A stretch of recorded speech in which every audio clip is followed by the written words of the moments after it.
साथियों नमस्कार। उम्मीद है आप सभी अच्छे होंगे। आज के इस वीडियो सेशन में हम लोग डिस्कस करने वाले हैं एनसीईआरटी श्योर शॉर्ट की। मेरे मित्र, इस सेशन में हम लोग एक चैप्टर को फाइनली पूरा अकॉर्डिंग टू एनसीईआरटी डिस्कस करेंगे। और याद रखिएगा, इस पीडीएफ को संभाल लीजिएगा क्योंकि आपके एग्जाम में जो क्वेश्चन पूछे जाने हैं वो इसी पीडीएफ से आने वाले हैं। पीडीएफ आपको हमारे टेलीग्राम ग्रुप से मिल जाएगा, जिसका लिंक इस वीडियो के नीचे डिस्क्रिप्शन में दिया हुआ है। आप वहां से जाकर के पीडीएफ को एक्सेस कर सकते हैं। बहरहाल आइए बिना किसी देरी के शुरू करते हैं इस सेशन को और देखते हैं हम लोग एग्जाम रेलेवेंट क्या कुछ सीख पाते हैं। ध्यान देना कि आज जो हम लोग चर्चा करने वाले हैं वो पदार्थ की चर्चा करने वाले हैं, मैटर की चर्चा करने वाले हैं। अच्छा, आजकल के लोग जो छोटे छोटे बच्चे होते हैं वो स्टेटस लगाते हैं कि हम वहां खड़ा होते हैं जहां मैटर बड़े होते हैं। तो ये वो वाला मैटर नहीं है। ये मैटर क्या है? तो आपके आसपास में जितनी भी चीज दिख रही है चला, ये सब के सब पदार्थ हैं। अब आप कहेंगे हमारे आसपास में कुर्सी दिख रहा है, पेड़ पौधा दिख रहा है, गाछ वृक्ष दिख रहा है, कुछ और पशु दिख रहा है, जानवर दिख रहा है। That's all are matter. ये सब के सब क्या है? पदार्थ। तो पदार्थ की बात जब भी की जाएगी आप क्या कहेंगे कि हमारे आसपास में जितनी भी चीजें हमको दिख रही है, पेड़ पौधा, पशु पक्षी, जंतु, वायु, सब के सब क्या है? पदार्थ हैं। भोजन, सब पदार्थ है। अब ध्यान देना यहाँ पे कि वैज्ञानिक ने उस समय पदार्थ के बारे में क्या बताया था। तो वैज्ञानिक ने उस समय पदार्थ के बारे में बताया कि इस विश्व में जितने भी और वस्तुएं हैं, इस विश्व में जितने भी और वस्तुएं हैं, वे सब के सब जिस सामग्री से बनी होती है उसी को हम लोग पदार्थ कहते हैं। और आपके एग्जाम में यह सवाल पूछा जाता है कि प्रत्येक वस्तु जिस सामग्री से बनी है उसे डैश कहा जाता है। आप सभी क्या कहेंगे कि गुरुजी पदार्थ कहा जाता है। क्या कहा जाता है? पदार्थ कहा जाता है। अब एक कॉमन सा चीज याद रखना कि कोई भी चीज आप अपने आसपास में उठाओ तो आप कहोगे सर ओकरा में कुछ ना कुछ द्रव्यमान है, खिसकाओ तब बल लगाना पड़ेगा, मतलब घर्षण उत्पन्न हो रहा है, प्रतिरोध उत्पन्न हो रहा है। चला, अगर आपके आसपास में कुर्सी ही है तो कुर्सी को आप बिना दम लगेले घिसका दोगे? आप कहेंगे बिल्कुल नहीं। तो इस दुनिया में कोई भी चीज जिसको आप अपनी आंखों से देख रहे हैं, नंगी आंखों से देख रहे हैं, उन सभी में द्रव्यमान होगा और साथ ही साथ वो जहां भी रखा होगा अपना जगह एकदम अरेंज कर लिया होगा। और इसलिए तो लोग कहते हैं कि हमारे घर में सामान रखने का जगह नहीं है। मतलब क्या हुआ कि सामान यानी कि वस्तु क्या करती है, कहीं भी रखी रहेगी तो जगह छेकती है। इवन आप भी बैठोगे तो आपको सर सीट बुक कराना होता है ट्रेन और बस में। क्यों? क्योंकि आप भी जगह लेंगे। तो आप सभी ये ध्यान रखना कि आप भी एक पदार्थ ही हो केमिस्ट्री के दृष्टिकोण से। क्यों? क्योंकि आपके अंदर भी द्रव्यमान है, आपका भी तो कुछ ना कुछ वजन होवे ना करेगा। चला 55 केजी 60 केजी कुछ ना कुछ तो होगा, और कहीं ना कहीं कुर्सी पे बैठोगे तो जगह लोगे। तो मेरे मित्र, पदार्थ का मतलब ये हुआ कि अगर कोई भी चीज को हम पदार्थ कह रहे हैं तो उसमें हम ये कह सकते हैं कि द्रव्यमान होगा, साथ ही साथ वो जगह छेकेगा, खिसकाएंगे तो प्रतिरोध उत्पन्न करेगा। तो आप ये हमेशा ध्यान में रखना कि जब भी हम पदार्थ की बात करेंगे तो क्या होगा, आप सभी कहेंगे कि इसमें द्रव्यमान तो होगा ही होगा, द्रव्यमान तो होगा ही होगा। साथ में क्या करेगा? तो आप सभी कहेंगे कि सर ये जगह छेकेगा। क्या करेगा? जगह छेकेगा और खिसकाने पर प्रतिरोध उत्पन्न करेगा। आप सभी इस चीज को ध्यान में रखेंगे। खास करके अगर सवाल पूछा जाए कि पूरे विश्व में जितनी भी वस्तु है किस सामग्री से बनी हुई है, आप कहेंगे पदार्थ से बनी हुई है। ध्यान देना कि भारतीय दार्शनिक यानी कि प्राचीन समय के जो ऋषि मुनि लोग थे, उन लोगों ने क्या किया था कि इस पदार्थ को, जिसको हम आज अपने चारों तरफ की वस्तु के रूप में देख रहे हैं, इसको बताया कि ये जो है ये 5 मूल तत्व में वर्गीकृत है। जो भारतीय दार्शनिक थे उनका यह मानना था कि ये जो पदार्थ हैं ये 5 मूल तत्व में वर्गीकृत हैं। मतलब क्या कि ये 5 मूल तत्व में बटे हुए हैं और ब्रह्मांड की सारी चीजें इसी से बनी हुई है। आप सभी ने कई बार संस्कृत में ये श्लोक भी सुना होगा कि क्षितिजल पावक गगन समीरा पंच रचित अति अधम शरीरा। ये चीज आप लोगों ने कई बार सुना होगा। तो ध्यान देना कि ये कुछ नहीं है। ये क्या है? ये जो 5 मूल तत्व हैं, 5 मूल तत्व हैं, ये एक्चुअल में क्या है? ये 5 मूल तत्व एक्चुअल में अग्नि है, वायु है, आकाश है, अग्नि है, वायु है, आकाश है, उसके बाद क्या है सर? जल है, ठीक है, और क्या है? तो आप सभी याद रखना पृथ्वी। तो क्षिति मतलब पृथ्वी, क्षिति जल, तो जल का मतलब पानी हो गया, पावक मतलब आग, गगन मतलब आकाश, समीर मतलब वायु। तो अगर आपसे ये सवाल कर दिया जाए कि भारतीय दार्शनिक द्वारा पदार्थों को 5 मूल तत्व में वर्गीकृत किया गया था, वो 5 मूल तत्व हैं, आप कहेंगे अग्नि, वायु, आकाश, जल और पृथ्वी। ध्यान देना मेरे मित्र कि यूनानी दार्शनिक का भी यही मत था। यूनानी दार्शनिक का भी यही मत था। तो अगर आपसे ये पूछ दे अगर आपसे ये पूछ दे कि यूनानी दार्शनिक पदार्थ के मूल तत्व के बारे में क्या सोचते थे, आप कहेंगे जो भारतीय दार्शनिक सोचते थे। अब ध्यान देना, ये तो हम पुराने जमाने की बात कर रहे हैं। जब साइंस डेवलप हुआ तो आधुनिक वैज्ञानिक, मॉडर्न साइंटिस्ट पदार्थ को कैसे सोचने लगे, तो आप सभी याद रखेंगे कि जो आधुनिक वैज्ञानिक थे उन्होंने पदार्थ को उसके भौतिक और रासायनिक गुण के आधार पर दो भागों में वर्गीकृत करने का प्रयास किया। एक तो पदार्थ की वो फेज जहां पे केवल और केवल हम लोग उसके भौतिक गुण की चर्चा करते हैं, दूसरी वो फेज जहां पे हम पदार्थ के रासायनिक गुण की चर्चा करते हैं। अब ध्यान देना आप सभी कि आपके एग्जाम में सवाल बन सकता है कि आधुनिक वैज्ञानिक ने पदार्थ को डैश गुण तथा डैश गुण पर डैश भागों में वर्गीकृत किया, तो आप सभी कहेंगे आधुनिक वैज्ञानिक ने पदार्थ को भौतिक गुण, पदार्थ को भौतिक गुण तथा रासायनिक गुण, भौतिक गुण तथा रासायनिक गुण पर दो भागों में वर्गीकृत किया। कितने भागों में वर्गीकृत किया? दो भागों में वर्गीकृत किया। मतलब पदार्थ के कुछ अपने भौतिक गुण भी होते हैं और कुछ अपने रासायनिक गुण भी होते हैं। तो अगर आपसे यह सवाल पूछा जाए कि आधुनिक वैज्ञानिक के द्वारा पदार्थ को किस गुण के आधार पर कितने भागों में बांटा गया, तो आप कहेंगे रासायनिक गुण और भौतिक गुण के आधार पर दो भागों में बांटा गया। भौतिक गुण का मतलब क्या हुआ? आप चला हमको देख रहे हो कि गुरुजी का बाल छिला हुआ है, दाढ़ी रखे हुए हैं, तो कोई भी चीज को जो आप आंखों से महसूस कर सकते हो कि फलनमा टेढ़ा है, फलनमा गोरा है, फलनमा काला है, फलानी ऐसी है, चिलानी ऐसी है, तो किसी भी चीज जिसको आप आंखों से महसूस कर सकते हो वो उसका कह सकते हो फिजिकल स्वरूप है, यानी कि भौतिक स्वरूप है। अब उसकी विशेषता क्या है?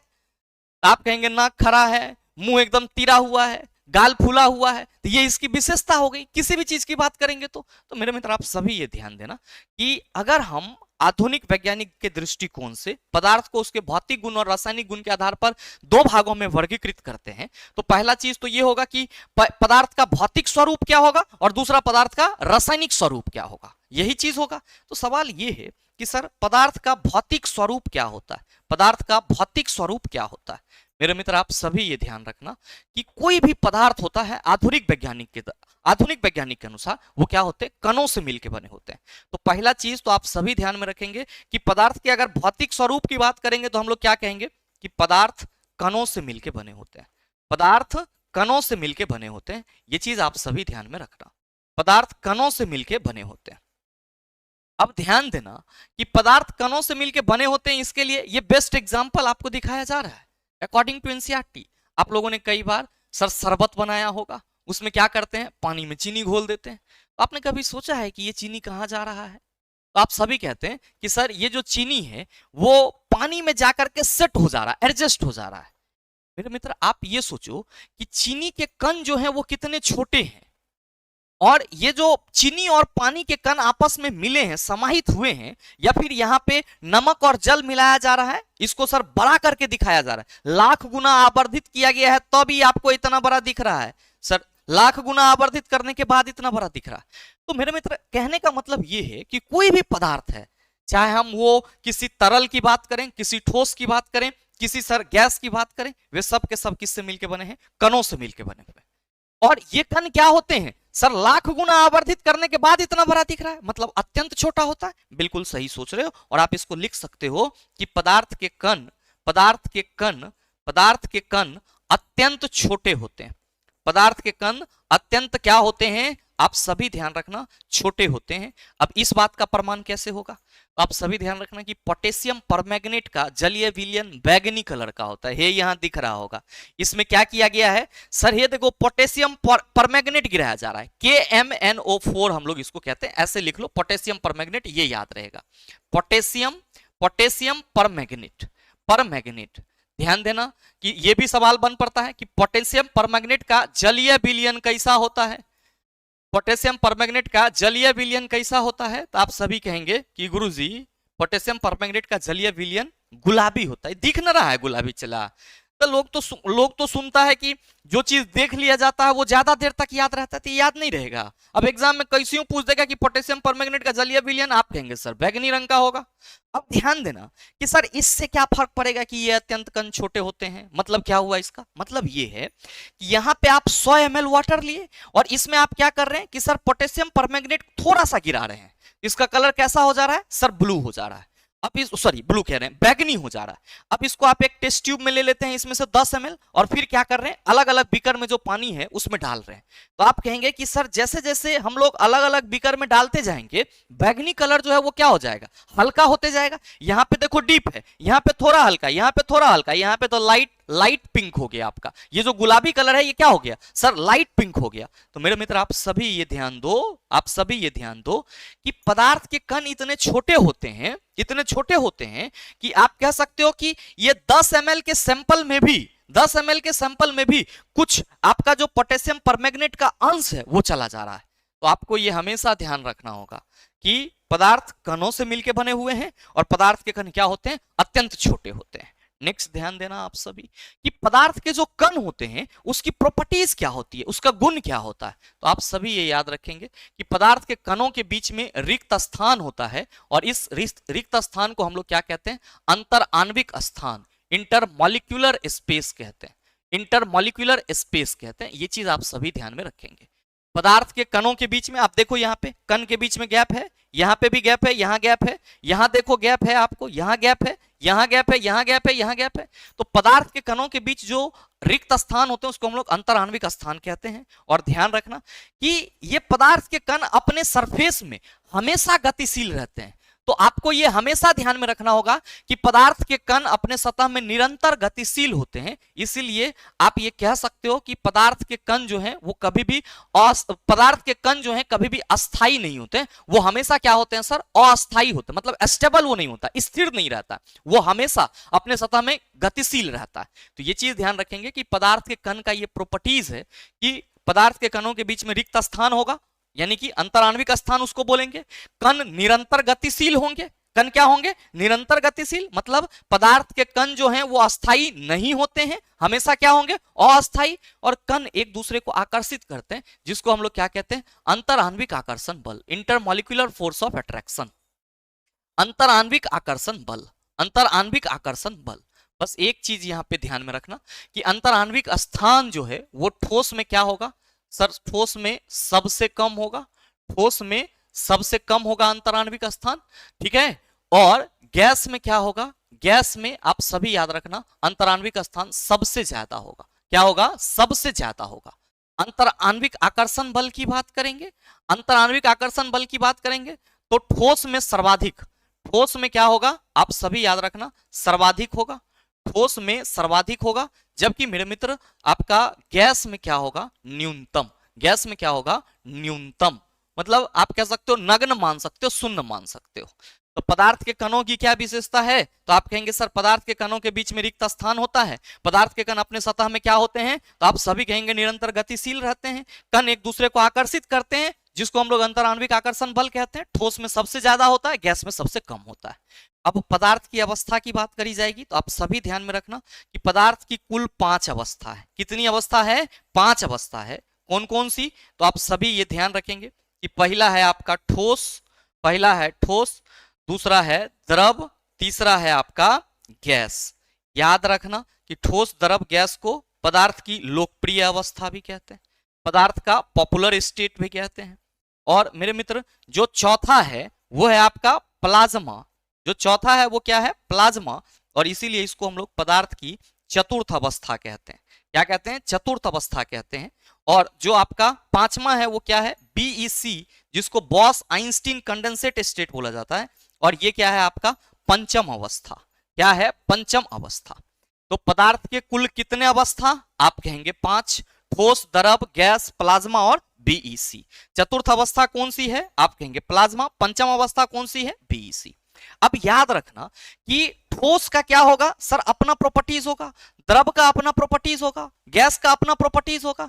मेरे मित्र आप सभी ये ध्यान रखेंगे कि ये जो आप डायमंड देख रहे हैं तो सबसे कठोर पदार्थ आप कहेंगे ठोस। तो कोई भी ठोस पदार्थ होगा तो वो एक व्यवस्थित तरीके से विन्यासित होगा, मतलब उसका एक विजिबल बाउंड्री हो सकता है। मतलब आप कह सकते हो कि वो एक ठोस बाउंड्री के साथ घिरा हुआ रहेगा। ईटा पत्थर कुछ ले लो चला, सब ठोसे है, कुर्सी कलम सब ठोस है। अगर हम लोग लिक्विड की बात करेंगे तो जूस हो गया, वाटर हो गया, ये सब क्या है, तरल रूप में आते हैं, द्रव अवस्था में आते हैं। और मेरे मित्र गैस की बात करेंगे तो आप सभी कहेंगे क्लाउड है सर, एयर है, ये सब तो गैसियस फॉर्म में है। अब सवाल ये है कि सर प्लाज्मा अवस्था क्या होता है, तो याद रखिएगा आप सभी कि प्लाज्मा अवस्था आयनीकृत गैसीय अवस्था होती है। प्लाज्मा अवस्था क्या होती है, एक शब्द में याद रखना, आयनीकृत, आयनीकृत, आयनीकृत गैस। आयनीकृत गैस को क्या बोला जाता है, प्लाज्मा बोला जाता है। क्या बोला जाता है, प्लाज्मा बोला जाता है। और मेरे मित्र आप सभी ये ध्यान रखना कि जब भी किसी गैस में आयन डाल दी जाती है, मतलब उससे विद्युत धारा आवेश प्रवाहित की जाती है, तो वो किस में बदल जाता है, प्लाज्मा में बदल जाता है। अब इन सभी के कुछ बेसिक प्रॉपर्टीज हैं जो हमेशा ध्यान में रखना, हालांकि याद भी होगा कि जो कोई आपका सॉलिड मटेरियल होगा उसका क्या होगा सर, निश्चित आकार होगा, फिक्स शेप होगा। लेकिन जो लिक्विड होगा सर उसका निश्चित आकार नहीं होगा। आप देखे होंगे कि 1 लीटर पानी किनले के बोतल में अलग शेप में है, बिस्लरी में अलग है सर, जो आपका बेली आता है उसमें अलग है। तो आप ये ध्यान रखना कि ठोस की आकार और आकृति निश्चित होती है, नियत होती है, जबकि द्रव की केवल और केवल आयतन निश्चित होता है, आकार निश्चित नहीं होता है। और गैस का न तो शेप निश्चित होता है और ना ही सर आप कह सकते हो आयतन निश्चित होता है। यहां पे कहा भी जा रहा है कि सॉलिड की आयतन निश्चित होती है सर, लिक्विड की भी आयतन निश्चित होती है, लेकिन गैस की कोई भी आयतन निश्चित नहीं होती है, नो फिक्स वॉल्यूम। मेरे मित्र याद रखेंगे कि सॉलिड के कण बहुत टाइटली पैक होते हैं, जिस वजह से इसके बीच में अंतराण्विक स्थान बहुत कम होता है। जो गैस द्रव के कण होते हैं वो सॉलिड से थोड़ा सा हटे रहते हैं, इसलिए इसमें क्या होता है सर, थोड़ा थोड़ा गैप होता है। सॉलिड से ज्यादा गैप है, सॉलिड से ज्यादा रिक्त स्थान है, गैस के कणों के बीच में बहुत ज्यादा गैप होता है और ये अपने सतह में बहुत तेजी से गति कर पाते हैं। इसलिए मेरे मित्र जो गैस के कणों की गति होती है वो सबसे तीव्र होती है और इरेगुलर, अनियमित होती है। कहा भी जा रहा है कि जो ठोस के कण होते हैं वो अपने फिक्स पोजीशन में ही कंपन करते हैं, जबकि liquid flowing and sliding past each other, liquid में बहाव होता है, जिस वजह से आप ये कह सकते हो कि सर इसमें बहाव का गुण आ जाता है और ये एक जगह से दूसरी जगह जा सकता है। लेकिन मेरे मित्र गैस जो है ये बहुत तेजी से क्या होता है, आप कहेंगे मूव करता है। और इसीलिए हम लोग कहते हैं कि गैसों में विसरण दर सबसे ज्यादा होती है, ये याद रखना। विसरण क्या है, तो पदार्थ के दो कणों का आपस में मिल जाना, स्वतः मिल जाना विसरण कहलाता है। और विसरण की दर सबसे ज्यादा किस में होती है, गैस में होती है। और विसरण की दर सबसे कम आप कहेंगे ठोस में, ना के बराबर नग्न। एग्जांपल आइस, वुड, स्टोन, इसमें आप sir water, oil, milk, air, oxygen, nitrogen ये सब ले सकते हैं। तो ये एक बेसिक प्रॉपर्टीज है। ध्यान रखना आप सभी कि और जो आपके एग्जाम में कई बार सवाल पूछ लिए जाते हैं उसमें ये कि एलपीजी और अस्पताल में उपयोग होने वाली ऑक्सीजन सिलेंडर में डैश गैस होती है, इसका क्या मतलब हुआ मेरे मित्र, मतलब ये हुआ कि आप सभी ने अभी सॉलिड, लिक्विड और गैस के बेसिक प्रॉपर्टीज को समझा। आप अभी देख रहे हो कि सर गैस के कणों के बीच में गैप बहुत ज्यादा है और मेरे मित्र आपने ये भी देखा है कि गैस के कणों के बीच में लगने वाला आकर्षण बल क्या है, बहुत ही न्यूनतम, कम है। तो आप सभी ये ध्यान रखना, आप सभी ये ध्यान रखना कि गैस के कणों को दबाया जा सकता है, बैलून को दबाया जा सकता है चिल्ला। और जब बैलून को आप दबा सकते हो मतलब गैस संपीड़ित हो सकते हैं। और जब भी गैस आपके किचन में आता है, जो सिलेंडर में आता है, या ऑक्सीजन सिलेंडर जो अस्पताल में यूज होते हैं, उसमें जब भी गैस भरा जाएगा तो उसको दाब के ही, और दाबना को ही हम लोग क्या कहते हैं, आप सभी याद रखेंगे, संपीड़ित यानी कि कंप्रेस्ड कहते हैं। क्या कहते हैं, संपीड़ित यानी कि कंप्रेस्ड। तो मेरे मित्र अगर आपसे सवाल कर लिया जाए कि एलपीजी एवं अस्पताल में उपयोग होने वाली ऑक्सीजन सिलेंडर में डैश गैस होती है, आप कहेंगे संपीड़ित गैस होती है। एलपीजी का फुल फॉर्म क्या होगा, तो याद रखना लिक्विड पेट्रोलियम गैस मत कह देना, गलत हो जाएगा। लिक्विफाइड पेट्रोलियम गैस, इसको हम लोग क्या कहते हैं, द्रवीभूत पेट्रोलियम गैस। नेक्स्ट मेरे मित्र, गैसीय अवस्था में कणों की गति अनियमित एवं क्या होती है, तीव्र होती है, ये चीज ध्यान में रखना, पूछा जाता है। गैसीय दाब क्या होता है, तो आप सभी याद रखेंगे कि जो सिलेंडर में गैस भरा हुआ रहता है तो गैस के कण तो अपने सतह में बहुत तेजी से गति करते हैं, इस वजह से गैस की विसरण दर ज्यादा होती है। तो मेरे मित्र आप ये ध्यान रखेंगे कि गैस की जो कण है वो बर्तन की दीवार के प्रति इकाई क्षेत्रफल पर बल लगाती है, जिसको हम लोग क्या कहते हैं, गैसीय दाब कहते हैं। क्या कहते हैं, गैसीय दाब कहते हैं। और मेरे मित्र याद रखना कि वायुमंडलीय दाब को किसमें मापा जाता है, वायुमंडलीय दाब को किसमें मापा जाता है, तो याद रखेंगे कि वायुमंडलीय दाब को एटीएम में मापा जाता है, एटमॉस्फेरिक प्रेशर में मापा जाता है। और यहां पे आप सभी ध्यान रखना कि वायुमंडलीय दाब, एक वायुमंडलीय दाब कितना के बराबर होता है, तो आप सभी याद रखेंगे कि सर एक वायुमंडलीय दाब 1 एटीएम, इसको हम लोग क्या कहेंगे, 1 एटीएम, ये कितना के बराबर होगा, 1.01 इंटू 10⁵ पास्कल के बराबर होता है। ठीक है, वायुमंडलीय दाब एटीएम में मापा जाता है और एक एटीएम कितना, 1.01 इंटू 10⁵ पास्कल। अब ये तो पदार्थ की अवस्था थी। अब ध्यान रखना कि पदार्थ की जो अवस्था है उसमें परिवर्तन भी हो सकता है। पदार्थ की अवस्था में परिवर्तन भी हो सकता है। कैसे? तो याद रखना कि अगर हम ठोस को गर्म करेंगे, हीट करेंगे, तो ये किस में बदल जाएगा? आप सभी याद रखना कि हीट देने पर, गर्म करने पर सर ये पिघल के द्रव में बदल जाएगा। किस में बदल जाएगा? द्रव में बदल जाएगा। अब इस द्रव को और गर्म करेंगे तो ये वाष्पित होकर के गैस में बदल जाएगा। किस में बदल जाएगा? गैस में बदल जाएगा। और मेरे मित्र आप सभी ये ध्यान रखना कि गैस को जब ठंडा किया जाएगा तो क्या है, आप सभी कहेंगे कि सर गैस सीधे ठोस में बदलेगा, इसको हम लोग निक्षेपण कहेंगे, और ठोस सीधे गैस में बदलेगा, हम लोग इसको ऊर्ध्वपातन कहेंगे। अब समझो इसको यहाँ पे मेरे मित्र, आप सभी ये याद रखेंगे कि ठोस को गर्म करेंगे तो वो पिघलेगा। तो मेरे मित्र ठोस को गर्म करने पर जो ठोस को गर्म करने पर ठोस का पिघलना आप कहेंगे संगलन कहलाता है। द्रव को गर्म करने पर द्रव का गैस के रूप में परिवर्तित होना आप कहेंगे सर वाष्पीकरण कहलाता है। मेरे मित्र ध्यान रखना आप सभी कि ठोस को गर्म किया जाए, ठोस को गर्म किया जाए और जो ठोस है वो बिना द्रव अवस्था में आए सीधे गैस में परिवर्तित हो जाए, तो इस प्रक्रिया को हम लोग क्या कहते हैं? ऊर्ध्वपातन। मतलब ठोस का सीधे गैस में बदल जाना क्या कहलाता है? सर ऊर्ध्वपातन। और गैस का ठंडा होने पर सर ठोस में बदल जाना, यानी कि आपका जो ऊर्ध्वपातन है उसका व्युत्क्रम उल्टा क्या होगा? निक्षेपण होगा। अब मेरे मित्र याद रखना आप सभी कि गैस को अगर ठंडा किया जाए तो गैस ठंडा होने पर सर द्रव में बदल जाता है, इस प्रक्रिया को संघनन कहते हैं। और मेरे मित्र द्रव को और ठंडा करो तो जम जाता है, इस प्रक्रिया को हम लोग जमना यानी कि फ्रीजिंग कहते हैं। इसका ये उल्टा है, इसको आप एज इट इज ध्यान रखेंगे। अब ध्यान रखना कि अगर हम लोग गलनांक की बात करेंगे, गलनांक की बात करेंगे तो आप क्या कहेंगे कि वह ताप जिस पर ठोस, वह ताप जिस पर ठोस क्या हो सर? गल जाता है, यानी कि जिस पर ठोस पिघल जाता है, क्या कहलाता है? गलनांक। अब अगर हम लोग क्वथनांक की बात करेंगे, ठीक है, तो आप सभी क्या कहेंगे कि वह ताप जिस पर द्रव वाष्प में परिवर्तित हो जाता है, द्रव वाष्प में बदल जाता है, क्या कहलाएगा? तो आप सभी याद रखना सर क्वथनांक कहलाएगा। क्या कहलाएगा? क्वथनांक कहलाएगा। ये चीज ध्यान में रखेंगे। नेक्स्ट मेरे मित्र याद रखना गुप्त उष्मा की बात करेंगे तो क्या होगा? अभी जस्ट आपने देखा कि पदार्थ की अवस्था में परिवर्तन होता है, ठोस द्रव में बदल सकता है, सर द्रव जो है वो वाष्प में बदल सकता है। तो मेरे मित्र आप सभी ध्यान में रखेंगे कि पदार्थ के अवस्था परिवर्तन के लिए जो आवश्यक उष्मा होती है वो क्या होती है? तो सर पदार्थ के अवस्था परिवर्तन में लग जाती है।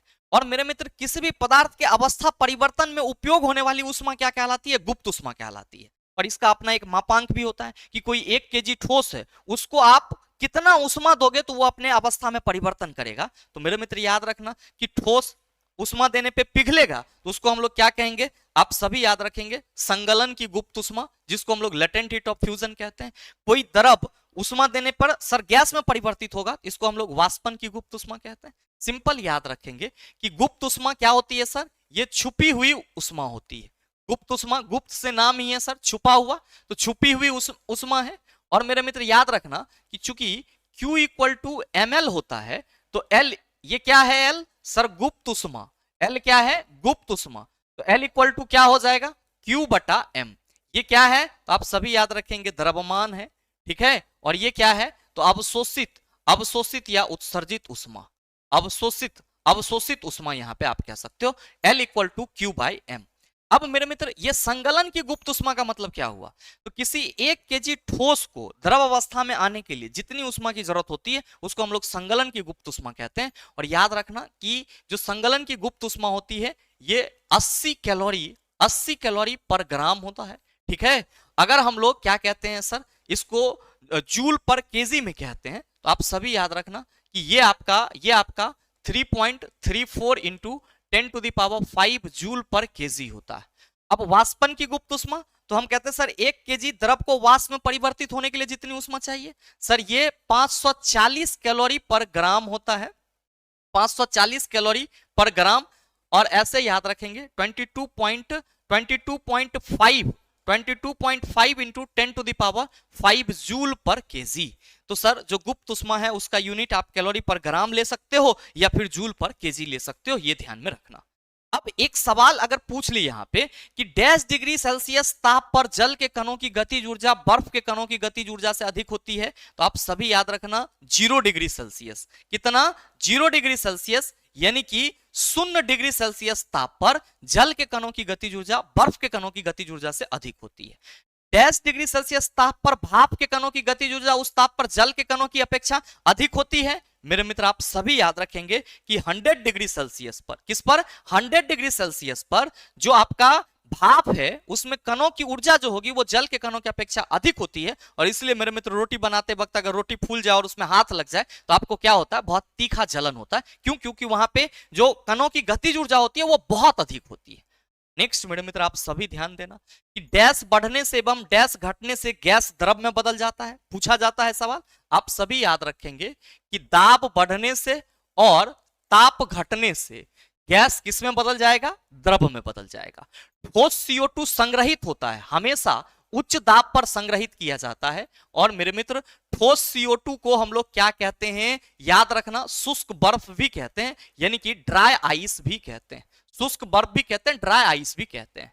अब है कि डैश एटमॉस्फेरिक दाब पर ठोस CO2 द्रव अवस्था में आए बिना गैस में परिवर्तित हो जाता है। अब आपको मालूम होना चाहिए कि ऊर्ध्वपातित पदार्थ के रूप में अभी आपने क्या देखा, ऊर्ध्वपातन की प्रक्रिया में क्या देखा कि सर ठोस जो है वो सीधे गैस में बदल जाती है बिना द्रव अवस्था में आए। तो मेरे मित्र एक एटमॉस्फेरिक प्रेशर, पूछा हुआ सवाल है, एक एटमॉस्फेरिक दाब पर जो ठोस CO2 है वो द्रव अवस्था में आए बिना गैस में परिवर्तित हो जाता है। और मेरे मित्र इसीलिए ऊर्ध्वपातित पदार्थ के रूप में हम लोग किसका आंसर देते हैं, सर ठोस CO2 का आंसर देते हैं, यानी कि शुष्क बर्फ को हम लोग कहते हैं।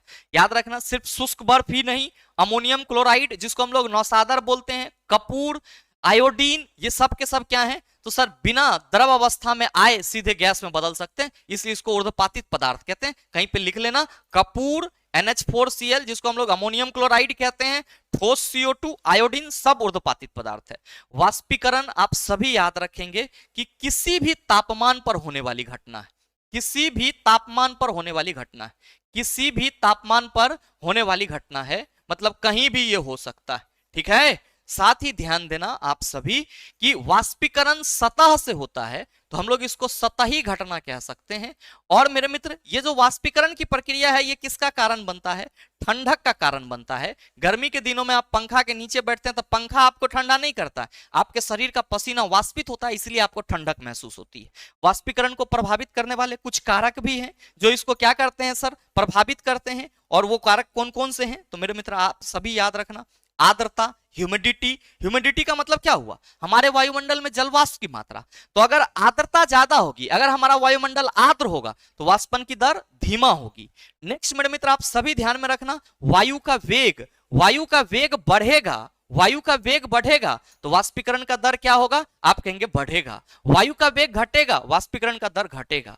मेरे मित्र याद रखना, सतही क्षेत्रफल, सतही क्षेत्रफल बढ़ेगा तो वाष्पीकरण का वेग बढ़ेगा, सतही क्षेत्रफल घटेगा, वाष्पीकरण का दर घटेगा। एगो तौलिया ले लो, ओकरा मोचार सोचार करके पानी में भिगो दो, कहीं पे फेंक दो। और एक कोई बड़ा सा आप धोती ले लो, उसको पूरा एकदम पानी में डुबो करके पूरा फैला दो, देखो दोनों में पहले कौन सूखता है। आप कहेंगे गुरुजी धोती पहले सूख जाएगा, काहे, तो सर जो जल के अणु थे तौलिया में वो तो एक ही जगह पे संघनित रह गए, जबकि जल के अणु धोती में पूरे फैल गया। तो सतही क्षेत्रफल बढ़ने से क्या होता है सर, आप ध्यान रखेंगे वाष्पीकरण तेजी से होता है। साथ ही अगर तापमान अधिक हो तो आप कहेंगे वाष्पीकरण की प्रक्रिया तेजी से होगी, तापमान कमेगी तो वाष्पीकरण की प्रक्रिया सर कम होगी। नेक्स्ट ध्यान रखना कि प्लाज्मा, आप सभी कहेंगे सर पदार्थ की चतुर्थ अवस्था है। प्लाज्मा के जो कण होते हैं वो अत्यधिक उत्तेजित और अत्यधिक ऊर्जावान होते हैं, ये ध्यान में रखना। प्लाज्मा आपको फ्लोरोसेंट ट्यूब और नियॉन साइन बल्ब में देखने को मिल जाता है। फ्लोरोसेंट ट्यूब ये यहाँ हमारे ऑफिस में मरकरी लगा हुआ है, सब में प्लाज्मा है, ठीक है। और आपके घर में इंडिकेटर लगा होगा, उसमें भी क्या होगा सर, प्लाज्मा होगा। नेक्स्ट मेरे मित्र, सूर्य और तारा किसके वजह से चमकता है सर, प्लाज्मा के कारण चमकता है। किसके वजह से, प्लाज्मा के कारण चमकता है, तो ये भी ध्यान में रखिएगा। और सूर्य और तारा में प्लाज्मा का निर्माण सर हाई टेम्परेचर की वजह से होता है। BEC आप ध्यान रखना कि इसको हम लोग boss Einstein, boss Einstein, boss Einstein condensate state कहते हैं, बॉस आइंस्टीन कंडेंसेट अवस्था कहते हैं। और मेरे मित्र याद रखना कि इसकी खोज किसने करा, तो आप सभी कहेंगे कि सर खोज भारतीय वैज्ञानिक, भारतीय वैज्ञानिक, भारतीय वैज्ञानिक सत्येंद्रनाथ बोस, भारतीय वैज्ञानिक सत्येंद्रनाथ बोस, सत्येंद्रनाथ बोस एवं आइंस्टीन ने करा, एवं आइंस्टीन। एवं आइंस्टीन ने करा। क्या है? तो कम घनत्व वाली गैस को बहुत कम तापमान पर ठंडा करने से आपका क्या होता है सर, बीईसी पदार्थ की जो पंचम अवस्था है वो तैयार होता है। बीईसी यानी कि पदार्थ की पंचम अवस्था जो है वो तैयार होता है। तो मेरे मित्र ये पूरा का पूरा आपका क्या था, एनसीईआरटी के टू द पॉइंट थे। और ध्यान देना आप सभी कि ये जो आपने पढ़ा है अगर आप इसको संभाल के रखते हो तो मेरे मित्र आपके रिवीजन में ये बहुत काम का चीज होगा। ध्यान देना साथी कि अगर आप हमारे साथ जुड़ करके जो बचा हुआ समय है उसमें साइंस को एकदम फारू लेवल से जीरो से एडवांस तक जाना चाहते हो तो मेरे मित्र आप सभी का स्वागत रहेगा मिशन 2025 बैच में। इस बैच में हम आपको न सिर्फ साइंस फाउंडेशन करा रहे हैं बल्कि NCERT line by line discussion हो रही है, एग्जाम्पलर एक्सरसाइज सारे चीज A to Z। मतलब यहां आने के बाद आपको किसी भी चीज के लिए सोचने की जरूरत नहीं है। ध्यान रखना ये batch the logical science application पे मिलेगा जिसको आप गूगल प्ले स्टोर से डाउनलोड कर सकते हैं। और मेरे मित्र अगर आप इस बैच में शामिल हो रहे हैं तो आप इस कोड का इस्तेमाल कर सकते हैं।